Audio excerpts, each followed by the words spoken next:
Buenas tardes a todos y bienvenidos a una nueva charla, conferencia de la Orden Rosacruz ON, fundada por el venerable maestro On Johansson. Vamos a continuar con la segunda parte dedicada a lo que es la trilogía o tetralogía, ya veremos a ver, según el material que tengamos, del Imperio del Sol. En esta ocasión vamos a volver a reiterar algunas cuestiones y hablar de algunas de las civilizaciones del México antiguo, algunas de sus culturas solares, etc. Bien. Como ya comentaba, ya ofrecimos algunos detalles interesantes en una perspectiva genérica y global con algunos elementos simbólicos que ya vimos. Intentaremos centrarnos en otros aspectos relacionados con el México antiguo y las distintas culturas que, bueno, detallaremos algunas de las mismas y volveremos a reiterar pues alguna cuestión relacionada con la simbología de nuestro interés. Con respecto a Quetzalcóatl, afirma el venerable maestro Huiracocha, Quetzalcóatl es a veces la representación del mar, donde entran las estrellas, la luna y los hombres, y por eso le vemos a veces en acción de tragar a un hombre, a un conejo, a una mariposa. Agua y fuego son elementos contrarios y se combaten. Así vemos que los dioses del fuego y del agua están en constante lucha. Quetzalcóatl, si se sigue estudiando sus diversas vestiduras, vemos sobre todo que es la representación del mar, de las aguas genésicas primitivas, de la sustancia básica de la cual toda creación dimana. Es el Bereshit de los hebreos, dice el maestro Viracocha, en tanto que su compañero Tecatlipoca es el espejo humeante, el fuego mismo, el cual en su lucha perdió casi una pierna y por eso lo vemos siempre representando con una pierna sola.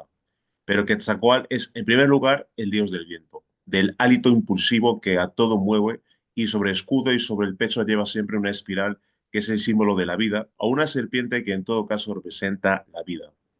Tenemos pues que este dios simboliza la causa primera, el Bereshit o principio genésico y el fin, el aliento o hálito fecundo y la vida en sí. En una palabra, es la sustancia cristónica que a todo anima y le hace enfervecer con ritmo perenne de vitalismo energético. Continúa el venerable maestro afirmando que la mayoría de los otros dioses llevan siempre los emblemas de Quetzalcóatl, hasta los mismos Tlaloc y Xolotl, que son dioses de la muerte, para significar que esa sustancia radica hasta en la muerte, porque aún en la muerte hay vida. En los adornos de la cabeza del dios encontramos con frecuencia el signo Olin, movimiento, como para indicar que el ser, sustancia y vida es sobre todo movimiento. En los 400 dioses del pulque encontramos también algún emblema de Quetzalcóatl, más frecuentemente un disco blanco y negro por mitad día y noche para simbolizar que el dios reina durante el día y sobre la noche. Tecatlipoca, para hacer fuego con su verticilo, tuvo que convertirse en serpiente alada. En Quetzalcóatl, pues en él está la base de la vida, del fuego y de todos los elementos. Durante un año era cebado un muchacho a quien consideraban como a un dios y le daban el nombre de Tecatlipoca, con sus emblemas y atributos, el cual se sacrificaba en la quinta fiesta para que un nuevo Tecatlipoca hiciera el fuego en el siguiente año. Recuerda esto a las luces que ponían los germanos en los árboles para el solsticio de invierno a fin de que volvieran a hacer el sol. Quetzalcóatl tiene generalmente una gran decoración que viene a ser una especie de lazo sobre la parte sexual que desciende casi hasta el suelo. Esto indica que el sexo concentra las sustancias creadoras en sí y multitud de ceremonias en este sentido lo comprueban. Y en esta misma línea, respecto al poder creativo regenerador del sexo, el venerable maestro M. Johansson afirma: la simiente humana es divina, es solar y en ella se hallan latentes todas las potencialidades que posee un hombre. La criatura llamada humana desconoce completamente todo el poder divino que se haya contenido en su simiente, desconoce todo aquel potencial de vida que se haya encerrado en su enseminis. Lo más precioso que tiene la criatura humana es su semilla, su simiente. Nada hay en el universo que tenga un valor semejante al de la simiente humana. La simiente humana es invalorable. ¿Qué no haríamos, qué no lograríamos realizar en nosotros mismos si se sabe aprovechar inteligentemente toda esa energía contenida en la simiente humana, en el Enseminis? La simiente humana es invalorable. La simiente humana es energía solar latente. Basta saber cómo desarrollar todo el potencial energético contenido en el Enseminis para transformarnos completamente y convertirnos en seres humanos y lograr nuestra realización como hombres reales y auténticos.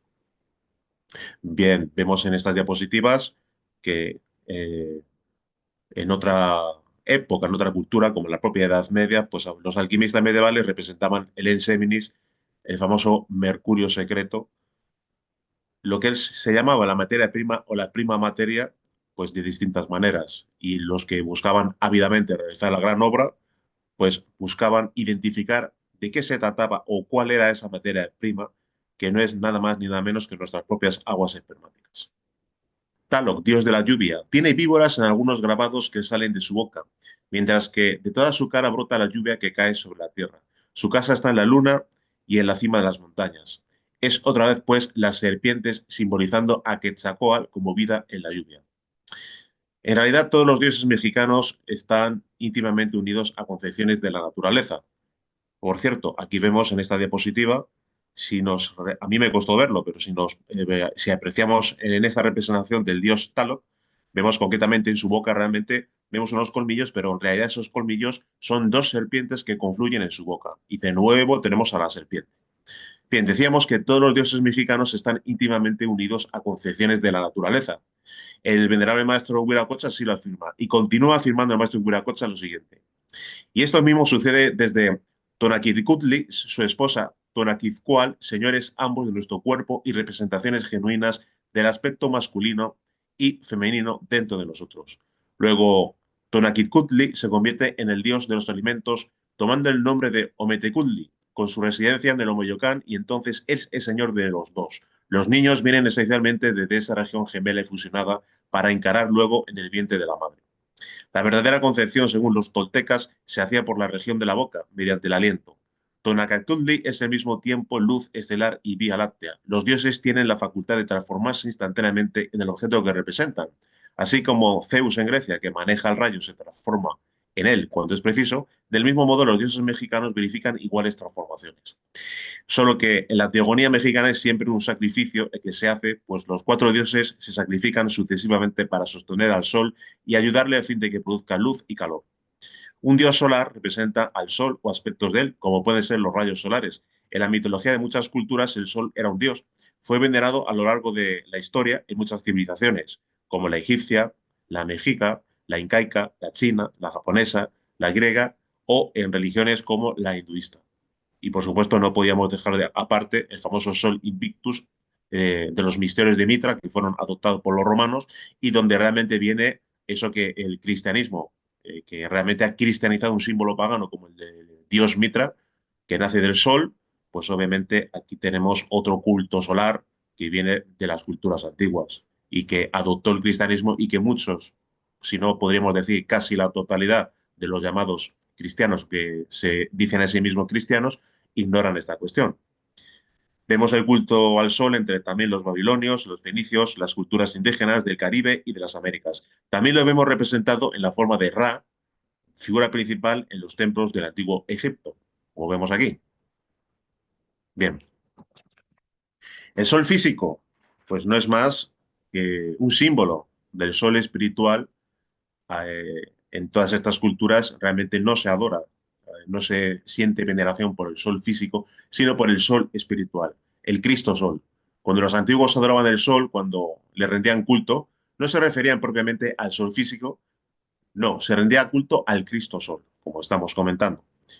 Vemos en lo que es concretamente el tonali, esa piedra del sol azteca, con Tanitiut en su centro, representación viva del creador del universo, mostrándonos que todo emana de él, como fuente de la gran luz y como eventualmente a él todo regresará.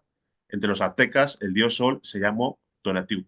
En este mismo contexto y continuando con la misma idea del sol, el venerable maestro Johansson afirma: en el planeta Sol viven las sagradas civilizaciones que han logrado realizar en sí mismos eso que es la voluntad del Padre y se han asimilado a aquella maravillosa sustancia básica para la existencia de toda vida, eso que es la simiente divina.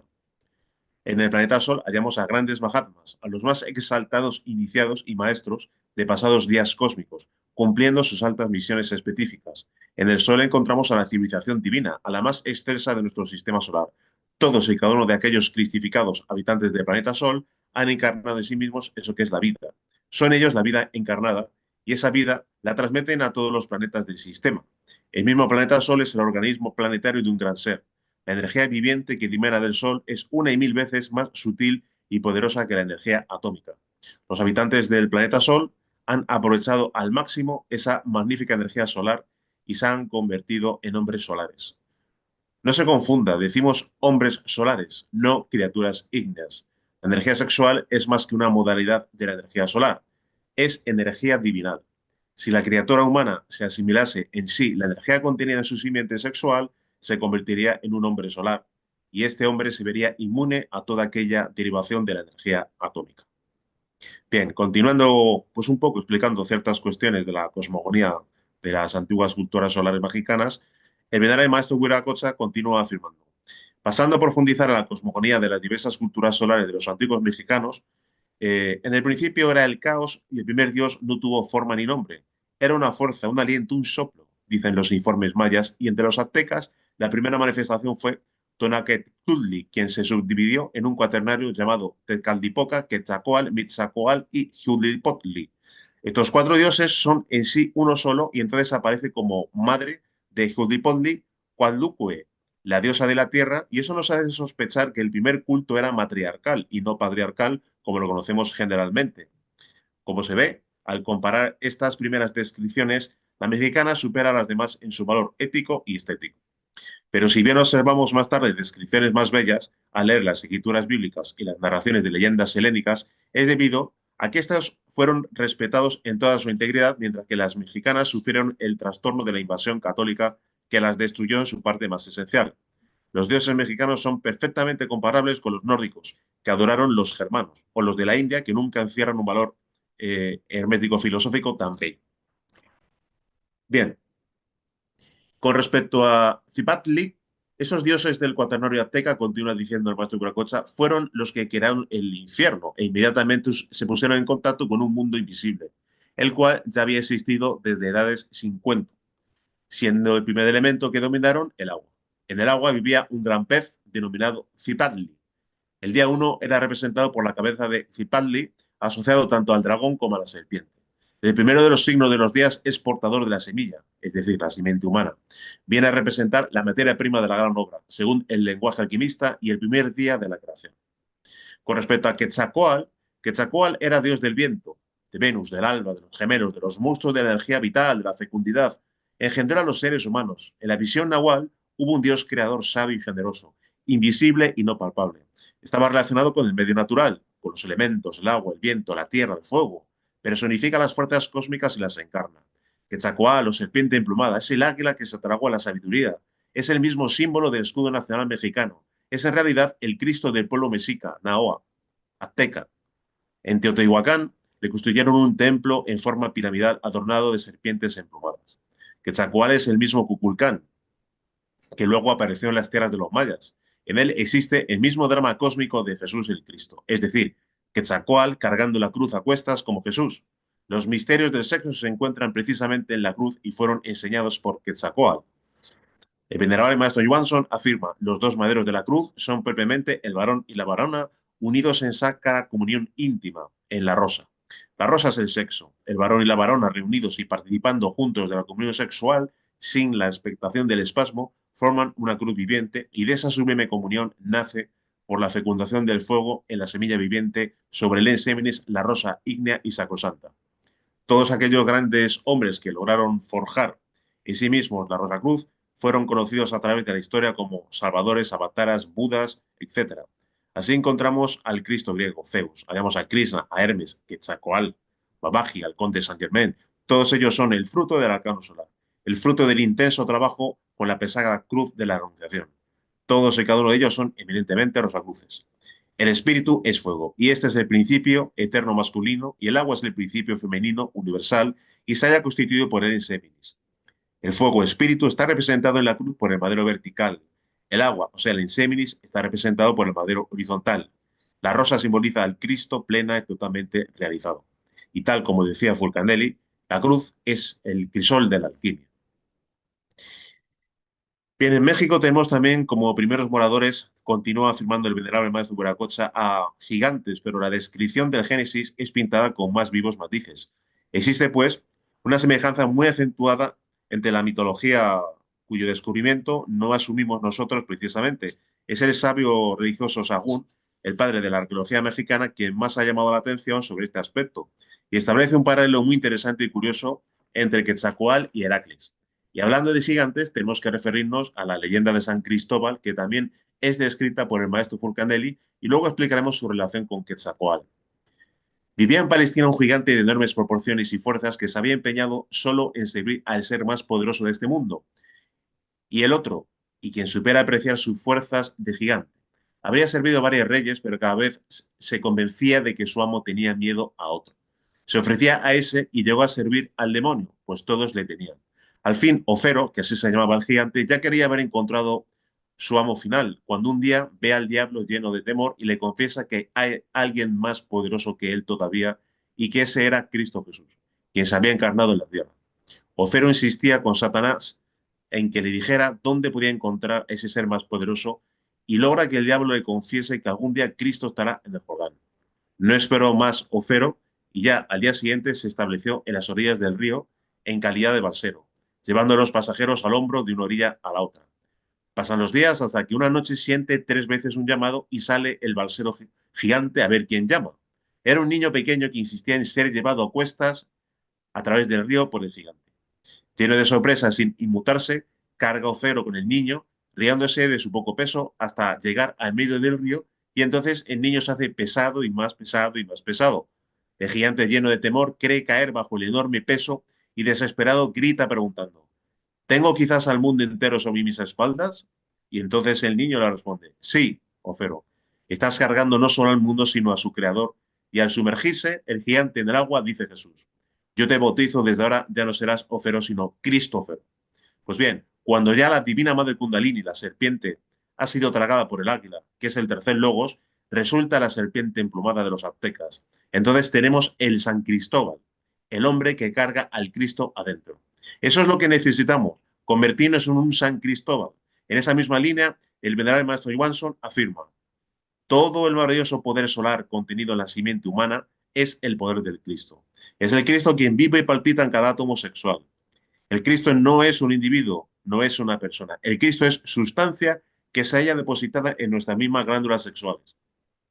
Todo átomo es un trío de materia, energía y conciencia. Y toda conciencia es trina. Esa conciencia divinal contenida en nuestra simiente es una emanación de eso que es Dios. Metafóricamente, afirmamos que el Padre, el Hijo y el Espíritu Santo moran en la simiente humana. El agua de la vida es el habitáculo del fuego. El enseminis es la morada del Cristo y de la Divina Madre. Cuando se comete el crimen de fornicar, se pierde la gracia de encarnar en sí mismos al Cristo íntimo, a la Divina Madre, al Espíritu Santo. En suma, a eso que es Dios. A Dios solo podemos llegar con la castidad real, con la simiente divina viva y palpitante en nosotros y transmutada hacia los más altos niveles de realización, de cristificación. Afirma el venerable maestro Uberacocha: Hermann Wirth de Mardurbo es el primer arqueólogo que deriva el principio del ex oriente lux y defiende la idea de que las civilizaciones de la humanidad hay que buscarlas por el norte. Parte de una civilización de la isla Atlántida y descubre una especial cultura que llama de Tula, las que, habiendo radicado alrededor de Hudson Bay del Canadá, se dirigen hacia el sur y arriban a México. En México, pues, tenemos las fuentes más seguras para reconstruir la historia de la humanidad de una manera más segura que en todas las otras mitologías orientales. Los mayas adoraron a la piedra de obsidiana, tal como vemos en la imagen, de color negro, y los musulmanes adoran la piedra de Cava, que también es de color negro. En las Sagradas Escrituras se hacen muchas referencias a la piedra. En el Nuevo Testamento, Jesús narra la parábola de los dos nacimientos y de los nacimientos. Dice: la piedra que desecharon los edificadores ha venido a ser cabeza del ángulo. He aquí pongo en Sion la principal piedra del ángulo, escogida, preciosa. Y el venerable maestro Johansson afirma: la piedra fundamental de la iglesia trascendida del Cristo es el pátar, el pedro, el sexo. La base de toda boda alquímica se la construye con la piedra filosofal de la alquimia esotérica. Y esta piedra es el sexo. En cuanto a la civilización tolteca, está vinculada a Quetzalcóatl, la serpiente emplumada, y a los Chacmol, esculturas que representan a personajes acostados con un recipiente sobre el vientre. El venerable maestro Johansson, con respecto a esta enigmática figura, afirma: el Chacmol, en esa situación, prácticamente su actitud de despertar, la actitud de levantarse y de erguirse, y como si alguien hubiera agarrado una cámara, justo capta el momento en el cual está levantando la cabeza. Vale decir, que está despertando. Esa parte prácticamente es muy interesante. Yendo a la figura de Changmol parece estar en esa actitud. Es obvio que esa situación propiamente es la del discípulo en su trabajo. Cada uno de nosotros, si quieren despertar, tiene que trabajar en sí mismo, y eso es obvio. El Changmol mexicano representa el Espíritu Santo. El Changmol es la representación de la Divina Madre Kundalini. Esa misma serpiente la encontramos en innumerables representaciones en todas las civilizaciones solares, no solo en el México antiguo, sino en todo el mundo. Es la energía sexual, la energía solar concentrada en la simiente, la única que puede despertar en la criatura humana todo aquel gran potencial encerrado en el hueso coxigio, cuyo bendito nombre es Kundalini. La Divina Madre Kundalini es la misma bendita Madre de Jesús el Cristo. Es María, la Inmaculada, la siempre Virgen, Virgen en la concepción, en el parto y después del parto. Ella se nutre con la energía sexual y ella es la madre de la energía sexual. La Divina Madre es la madre del Sol Christus. Ella espera el instante supremo de su despertar para levantarse victoriosa sobre la vara maravillosa que sostiene el organismo planetario, la columna vertebral. Bien, Tula-Otoyán se encuentra junto al río que lleva su nombre y ha sido una de las principales ciudades de los antiguos toltecas. En ella sobresalen, como ya hemos comentado, el Chacmol, los gigantes llamados gigantes atlantes, con todos sus viajes ceremoniales y simbólicos, las tres salas del llamado Palacio Quemado, la banqueta con figuras de guerreros, la pirámide de representaciones de jaguares, coyotes, etc. Como vemos, los atlantes de Tula son cuatro figuras antropomorfas pertenecientes a la cultura tolteca que se encuentran sobre la pirámide en la zona arqueológica de Tula, estado de Hidalgo, México, también denominada como Toyán Xicoctilán. Miden poco más de 4,5 metros de altura y están labrados en bloques de basalto, ensamblados. Son representaciones de Quetzalcóatl como estrella de la mañana. Ataviado de guerrero tolteca, con un pectoral de mariposa, un atal, dardos, un cuchillo de pedernal y un arma curva que es muy característica de las representaciones guerreras de esta cultura. Inicialmente sujetaban el techo del templo ubicado en la cima de la pirámide y de ahí el nombre de Atlantes. Aquí vemos un detalle pues un poquito más concreto y ahí vemos justamente cómo podemos apreciar que están en la cúspide de esa llamada pirámide. Bien, el ensemen y su entidad del semen, el esperma sagrado, el mercurio de la filosofía secreta, la materia prima de la gran obra de los alquimistas, contiene realmente poderes extraordinarios, formidables, que los mayas analizaron cuidadosamente en sus estudios, no solamente en Palenque, sino en Cancún, en Chichen Itza, etc. Si la mayoría de las personas tuvieran conciencia del poder que encierra el enseminis, jamás gastarían alegremente esa energía torpemente para la satisfacción brutal de las pasiones animales. Aprenderían realmente su transmutación alquímica. Los mayas conocieron la ciencia de las transmutaciones. Ellos sabían que si no derramaban la simiente divina, es decir, si no se cometía el error de eyacular el enseminis, este se transmutaría en energía creadora. Al respecto, el venerable maestro Johansson afirma: la transmutación sexual logra, con el ejercicio de la voluntad consciente, modificar, cambiar totalmente, transformar íntegramente la simiente humana, transmutándola de materia semisólida y semilíquida en energía. Todos los espermatozoides y proóvulos son completamente transmutados de materia protoplasmática en energía. Energía que comienza a circular por el organismo a través de sus canales respectivos. Con la constante transmutación alquímica se logra proporcionar a la conciencia el elemento necesario que le permite despertar. La conciencia despierta precisa de energía para mantenerse despiertas, para desarrollarse. Y esta energía la obtiene de la simiente transmutada. La más importante regeneración que se logra gracias a la transmutación sexual es la transformación integral de la conciencia. Transmutación es cambio, transformación, revolución. Transmutación sexual es cambio consciente de la mecanicidad y rutina bestial en acto voluntario y controlado íntegramente. Es transformación de la materia caótica en energía pura, ígnea, radiante, con cuyo poder divinal realizamos la más grande de las revoluciones, la revolución de la conciencia. Por eso siempre insistimos en la extraordinaria importancia que es comprender lo que es la transmutación sexual, sus potencialidades y la necesidad de dotar a la conciencia budata de energía sexual transmutada, de energía crística, para poder tener opciones pues, a poder llegar al despertar de la conciencia. Bien, bien, pues aquí tenemos el dios Pacal. En el Museo de Antropología e Historia de la Ciudad de México encontramos al dios Pacal con un pectoral y 9 collares. En su cuello aparecen 3 collares representando las 3 fuerzas primarias de la naturaleza y del cosmos. Indica que el dios Pacal logró cristalizar en su naturaleza la fuerza del Padre, la fuerza del Hijo, la fuerza del Espíritu Santo. Es decir, el dios Pacal logró darle forma a esas tres fuerzas dentro de uno mismo. El esqueleto de Pacal estaba cubierto de cinabrio, cuyo color rojo los mayas lo identificaban con el oriente, lugar por el que resucita el sol cada mañana, y de esta forma se alude a la inmortalidad. Recordemos a su vez que en la alquimia, la gran ova atraviesa por una serie de fases representadas por colores, siendo precisamente el rojo llamado rubedo donde se culmina el trabajo y el iniciado llega hasta las mismas puertas de lo absoluto. En la fase inicial denominada nigredo, simboliza o simbolizada por el cuervo negro, se impone la muerte mística, la muerte del ego, la disolución.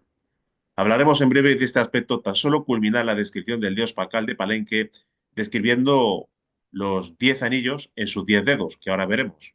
Vemos aquí, bueno, unas representaciones medievales de libros de alquimia medieval, en el cual se hace alusión a lo que es la fase de putrefacción o nigredo, que es la muerte mística, que es la muerte del ego. Evidentemente, cada uno de nosotros portamos en nuestras psiques miles y miles de yoes, que son los que conforman eso que es el ego, los yoes. En el centro, concretamente, de este esquema vemos al Budatta, pero Budatta, lamentablemente, está aprisionado por los miles y miles de yoes que conforman eso que es el ego.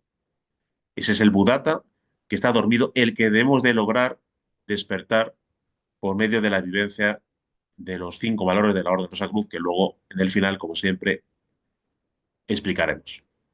Pues bien, hacíamos alusión concretamente a que el dios Pacal lleva 10 anillos en sus 10 dedos.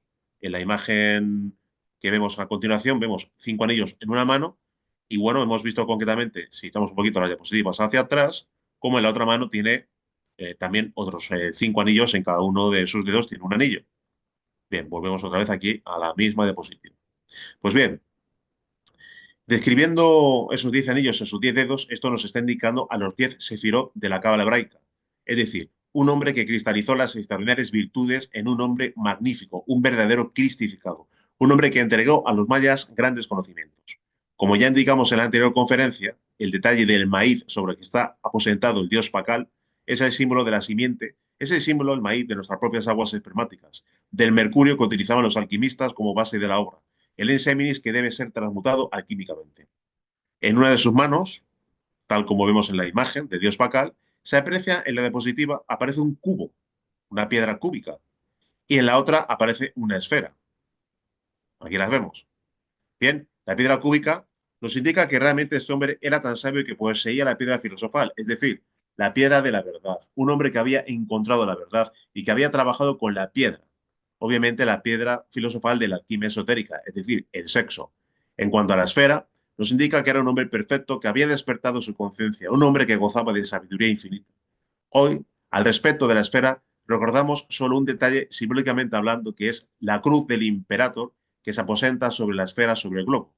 Hubo un hombre que había muerto en sí mismo y de nuevo, tocando el tema de la muerte, traemos a colación la figura precisamente de la diosa azteca de la muerte.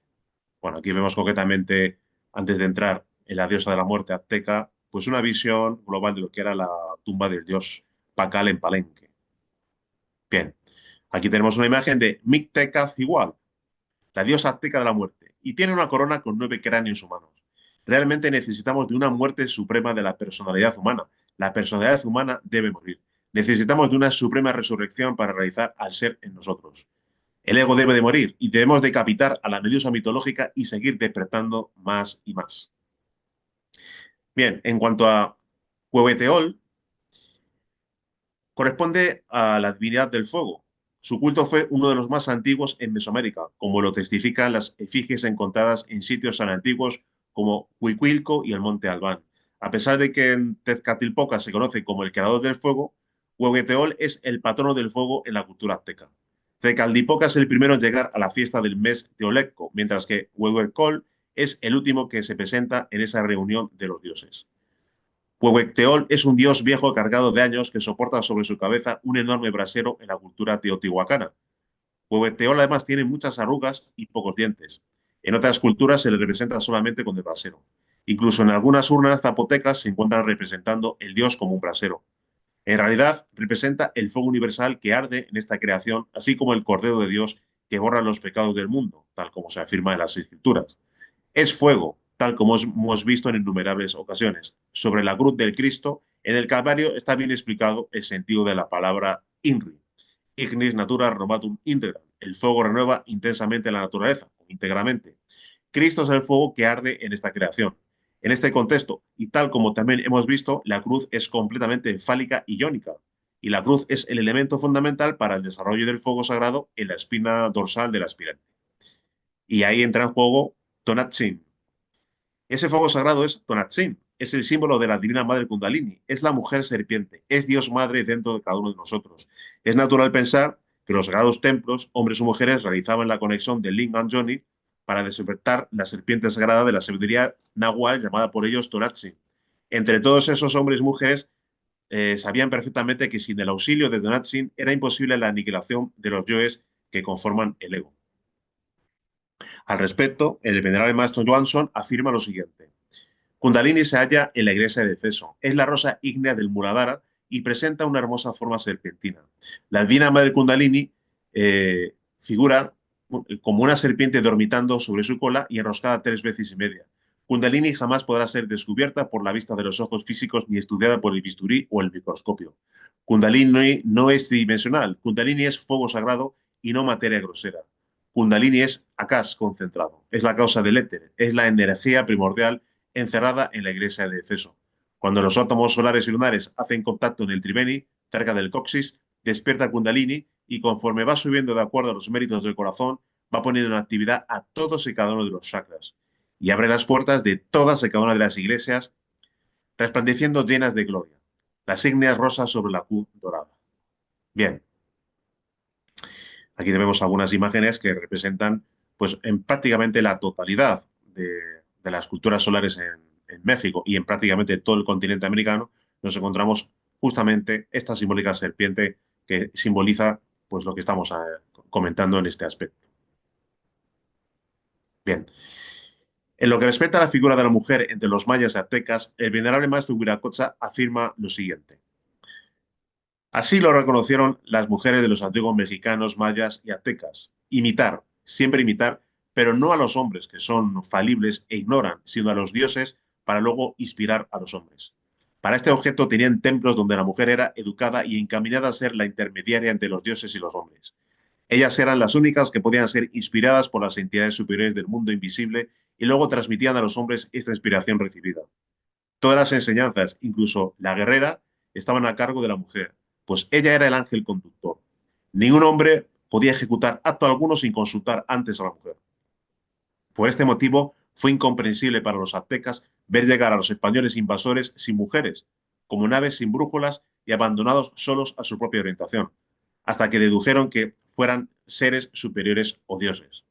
El hombre, dice una hermana nuestra, se refiere concretamente a el maestro Huiracocha, a una aspirante Rosa Cruz, pues en el momento que escribe pues esas líneas prácticamente sobre los años 20 o 30, y dice, debe ser la cabeza de la casa y todo debe resolverse mediante esa cabeza directora. Lo único que somos nosotras es el cuello que mueve esa cabeza en el sentido conveniente. Así era en realidad. El hombre azteca era quien mandaba, pero solo lo hacía por indicación de la mujer, que era a la vez ángel, guía, mediador y semidiosa.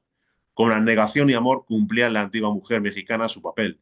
Era el médico, la que escuchaba las indicaciones de los dioses para curar al guerrero caído en la batalla. Era el confesor, el todo para el hombre, y habría mirado con desprecio y orgullo a la mujer parlamentaria de hoy, a la sometida al clero. Si ella se sometía era tan solo a su Dios para conducir a su pueblo y siempre era respetada y amada por los hijos y el hombre, su varón. Ser mujer era tanto como tener derecho a privilegios que desconoce la mujer actual. El hombre vivía solo para el servicio de los dioses y el cuidar y considerar a su mujer era hacer servicio divino. No escucharla era el pecado mayor. Lastimarla u ofenderla era lastimar u ofender a los dioses. No guardarle las consideraciones necesarias era olvidarse de la propia estirpe divina y esto no lo hacía el antiguo mexicano. Era ella la que ejercía la justicia consultando la voluntad sagrada y solo ella condenaba y perdonaba. Era la sacerdotisa, de la cual todo dependía y la representante o símbolo de la madre tierra, pródiga y fértil, dadora de todas las cosas. Finalmente, La mujer azteca era la guardadora del rito sagrado, de la magia religiosa sagrada, y era considerada como la santa única capaz de albergar tales misterios. Queda el cumplido el deseo de nuestras hermanas Rosacruz. Solo nos resta dejar en su oído que es llegada la hora de que la mujer actual debe de reconquistar su santidad perdida. Maravillosas y muy bellas palabras del maestro Viracocha hablando sobre las antiguas mujeres en las antiguas civilizaciones solares de América, concretamente mayas, aztecas, etc. Bien, en cuanto a la cultura de los tarascos, los límites en que habitaban los tarascos se extendían por casi todo el territorio del actual estado de Michoacán, parte de Jalisco y Nayarit. En la zona de Jalisco existen lugares con antiquísimos grabados pétreos que la ciencia todavía no ha alcanzado a descifrar. Es conveniente traer a colación las famosas piedras, bolas gigantes perfectamente circulares de Ameca, piedras tan extrañas y tan exactamente hechas en un lugar selvático que solo nos dejan sumidos en una profunda reflexión, aceptando que muchísimos misterios se han quedado sin desentrañar. Las piedras bolas de América, y en este caso de Ameca, solo se encuentran de forma idéntica en Nueva Zelanda, país cerca de Australia y que pertenece a Oceanía. ¿Y qué conexión puede haber en todo esto? Pues solo se nos ocurre pensar en lo que fue la Lemuria. Dato a confirmar cuando tengamos una charla en este aspecto con el veterano maestro Johansson. Interesantes estas piedras, bastante enigmáticas. Bien, en cuanto a los olmecas se ubicaron en el estado de Tabasco y Veracruz. Crearon una gran cultura en la parte sur de México. Se caracterizó esta cultura por el uso muy extendido del jade, los altares megalíticos con nichos y figuras humanas, cabezas gigantescas con rasgos africanos y asiáticos, tumbas con columnas y sarcófagos rectangulares. Las figuras humanas, esculpidas en piedra, representan a seres gigantes con fisonomía asiática y africana, lo que demuestra claramente la íntima relación existente entre América y los pueblos orientales. Obviamente hay quien observa esas enormes cabezas de piedra con facciones africanas y deducirá que representan a gentes que no son de América, obviamente, sino que con esas facciones y rasgos, obviamente tenían que pertenecer pues, al continente africano. En su época de esplendor, los olmecas fueron un foco cultural que irradiaba elementos y estilos artísticos y religiosos y tenían en culto a los fenómenos naturales del día y la noche, el rayo, la lluvia, etc. Pues bien sabían que eran movidos por fuerzas sobrenaturales. Tan enigmáticos como las cabezas son los altares, grandes bloques de basalto que sobrepasan las 35 toneladas y fueron encontrados en varios lugares de un lugar llamado La Venta. Este altar, que es el que estamos viendo en la imagen, a continuación la explicación, perteneciente a la cultura olmeca, fue ubicado en la antigua ciudad de La Venta, una metrópolis del periodo preclásico. En el altar se muestra la figura de un gobernante esculpido en 3 dimensiones, sentado con sus piernas dobladas hacia el frente y emerge de un orificio, quizá el hocico de algún animal, ya que se advierte la forma de una cabeza de serpiente o otra de la serpiente, curiosamente, casualmente, con sus ojos frontales y sus colmillos, tal como vemos de nuevo en la imagen. El gobernante sostiene con su mano derecha una cuerda que ata las figuras en relieve de 2 prisioneros que aparecen a los lados del altar en bajo relieve. La superficie del monumento está decorada con una piel de jaguar. Este tipo de altares zoomorfos fue una de las aportaciones olmecas a la cultura maya. Bien, los monumentos son fabulosos, ya que alrededor del islote de la Venta solo existen pantanos y tierras aluviales y las canteras más cercanas se localizan en San Martín, Pajapán, Veracruz, que está a 130 kilómetros en línea recta. ¿Y cómo los trasladaron? Pues otro enigma. Bueno, aquí tenemos también una serie de estelas y las manifestaciones artísticas en la zona de la cual hemos hablado, en La Venta, entre Zapote, San Lorenzo y El Vigía. Cualquiera que quiera darse un viajecito por allí, pues las tiene localizadas. Las curiosidades de los olmecas, los primeros en crear un sistema de escritura completo, usando jeroglíficos, que tendrán, por supuesto, su simbología, etc. Y el famoso juego de pelota que explicaremos posiblemente en la tercera parte de la trilogía, cuando hablemos de las pirámides y del juego de pelota y su simbología. Aquí vemos en La Venta la escalinata de la pirámide. Bien, con respecto al cetro, encontramos varias representaciones de estelas con algún cetro. Con respecto al cetro, el venerable maestro Viracocha afirma: la palabra cetro viene de sceptrum, esquetrón, bastón. Se encuentra como símbolo de autoridad en las tumbas de los faraones egipcios y siempre ha tenido carácter sagrado y religioso. Entre los bizantinos lo encontramos con adornos de borlas, cruces y rosas. En el Vaticano se guardan algunos ejemplares etruscos que rematan en flor de loto y rosas. Uno tiene la forma exacta de un falus. La palabra cetro, buscado en manuscrito más antiguo, viene etimológicamente de la unión de ciupi, ter, o sea, el árbol de Cius. Ter es la denominación antigua de árbol. El árbol del bien y del mal, del paraíso, donde no debían comer Adán y Eva. Es el mismo símbolo. Ciu era el dios de la guerra de los antiguos alemanes y el dios Zeus es esotéricamente Júpiter. Y Judá viene a ser lo mismo. Ambos nombres son representaciones de lo que es concretamente estos aspectos que estamos hablando. De manera que el cetro de Dios es el árbol, el bastón, donde deben de florecer las rosas, y esto lo logramos transmutando el líquido que sale del árbol, el ensemis. Aquí vemos varias representaciones, algunas extraídas del Museo Nacional de México, el bastón de mando y de autoridad y de sabiduría. Aquí tenemos un bastón, curiosamente, con aparentemente una forma fálica. Bien, con respecto al báculo, encontramos otras representaciones con el báculo y como no podía ser de otra manera, lo asociamos al báculo de Moisés o a la vara de Moisés o inclusive al báculo que llevan los peregrinos que realizan el Camino de Santiago en España, báculo que porta el mismo apóstol Santiago, patrón de los alquimistas, del cual ya hablamos en algunas conferencias anteriores que dedicamos a Nicolás Flamel, explicamos esos aspectos simbólicos también, y que representa nuestra columna vertebral por donde desciende el fuego sagrado de Kundalini. Aquí vemos otros ejemplos, representaciones, etc. Bien, existen innumerables ejemplos, pero los dejaremos para posteriores conferencias. El caso es que para poder llegar a convertirse en señor de sí mismo, ostentando el báculo y el cetro de poder, así como la mitra de la sabiduría, así como lo hicieron los iniciados de las antiguas civilizaciones del México antiguo, nos es necesario vivir los valores de la transformación íntima, que son los mismos valores de la rosa y la cruz: vida, muerte, amor, libertad y sabiduría.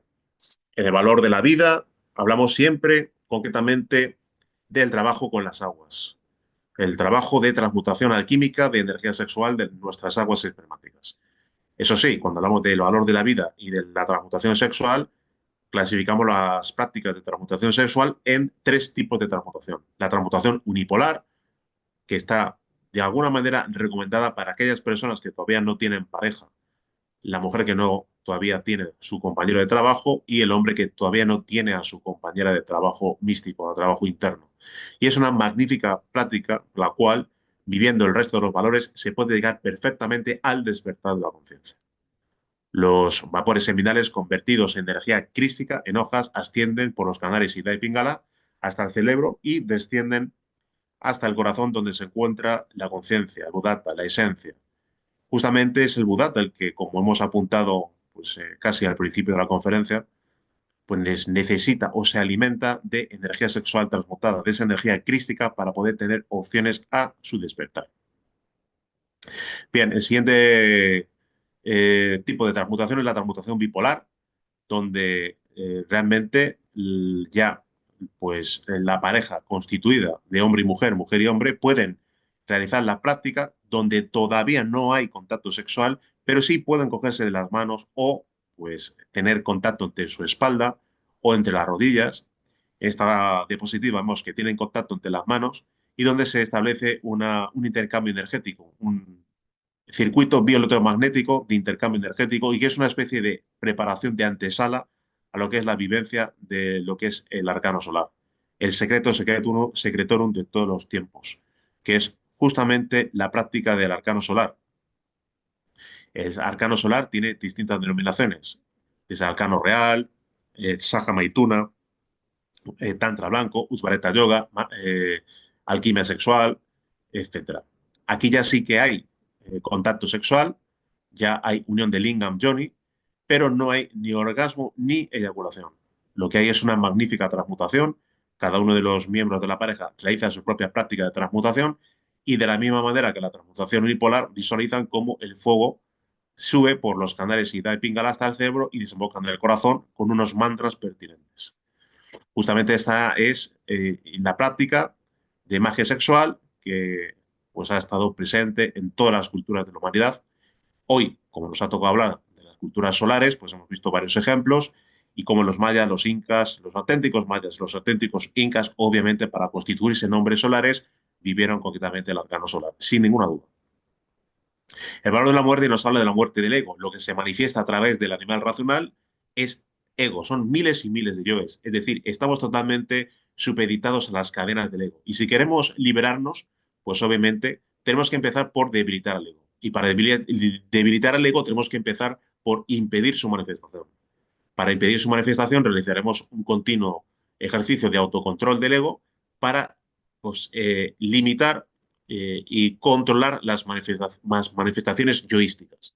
De esa manera lo que logramos es que el ego se vaya debilitando progresivamente y más adelante, cuando pues, alguien despierta conciencia y a su vez, posteriormente, después de haber despertado conciencia, despierta el fuego sagrado de Kundalini, entonces ya puede empezar a eliminar cada uno de los yoes. Mientras tanto, en el estado en el que nos encontramos, pues podemos, insisto, pues realizar un control egoico, impedir la manifestación del mismo y este se irá debilitando.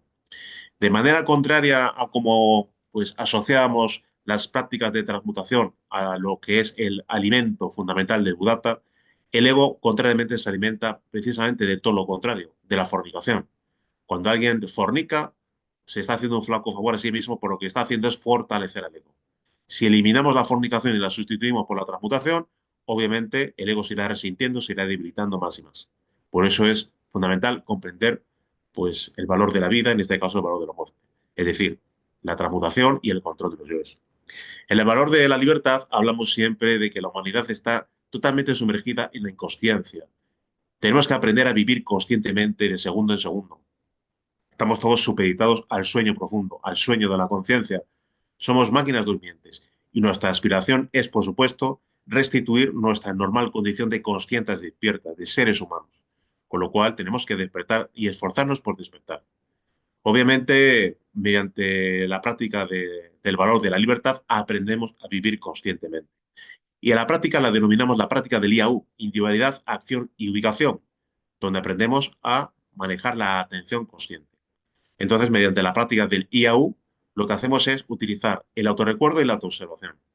Mediante el autorrecuerdo, nos autorrecordamos como conciencias, no como un cuerpo físico o como un nombre de persona, sino que sentimos realmente que somos conciencias, es lo que somos. ¿Quiénes somos? Somos conciencias. Esta práctica se realiza con el corazón, no con la razón.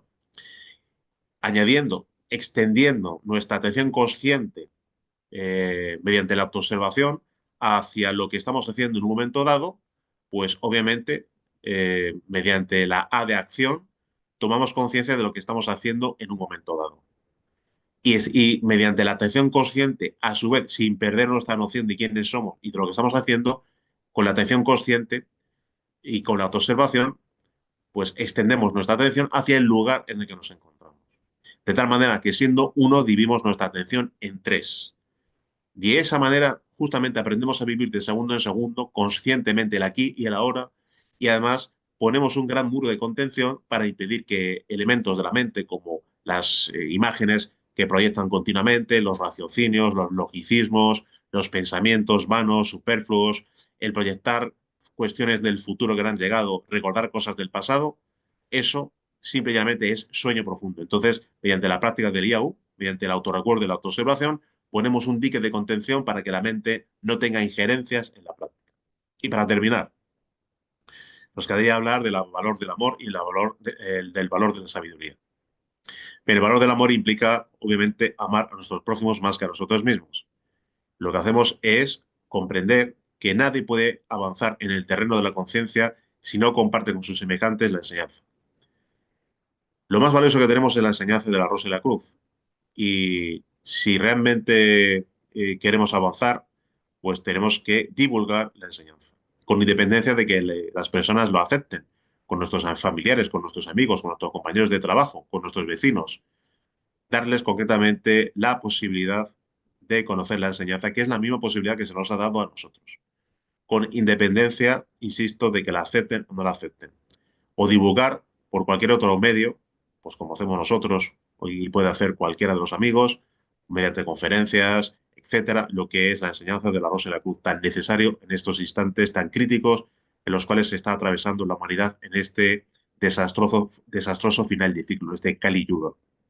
Entonces, mediante el valor del amor, divulgaremos la enseñanza y amaremos a nuestro prójimo más que a nosotros mismos. Y para terminar, el valor de la sabiduría implica hacer la voluntad del Padre. Lamentablemente, estamos acostumbrados pues, a hacer nuestra propia voluntad, pero la voluntad del Padre impele que nosotros seamos los que realmente nos esforcemos por llegar al despertar de la conciencia. Con lo cual, cuando despertemos conciencia, realmente aprendemos a hacer la voluntad del Padre. La cuestión está en que debemos de aprender pues, a sentir a nuestros divinos padres a nuestro lado y mientras nos procuramos en realizar lo que es la vivencia de los 5 valores para poder despertar, para toda práctica debemos de acudir a ellos y siempre sentirles concretamente cerca de nosotros, pedirles fuerza, pedirles energía, pedirles concretamente que nos den voluntad para seguir en la enseñanza, para no decaer en estos tiempos realmente tan duros en los cuales la gente por lo general no siente precisamente interés por la espiritualidad, muchísimo menos por la enseñanza. Entonces, para terminar, vida, muerte, amor, libertad, sabiduría, los valores de transformación íntima, los 5 valores de la rosa y la cruz, son los mismos valores que permitieron a los mayas, a los incas, a los nahuas, a todas las culturas concretamente de América, realmente autorrealizarse. Y los verdaderos incas y mayas, ¿dónde están? Pues están en la cuarta dimensión. Lo que encontraron los españoles al llegar realmente ya no eran más que culturas que habían llegado a su declive. Si nosotros queremos realmente también construir ese hombre interior, si queremos realmente reconstruir ese hombre solar, despertar conciencia, cristificarnos, entonces, mediante la vivencia de los 5 valores y haciendo siempre la voluntad del Padre, podemos llegar a realizar la gran obra y sumergirnos en la encarada luz de lo absoluto.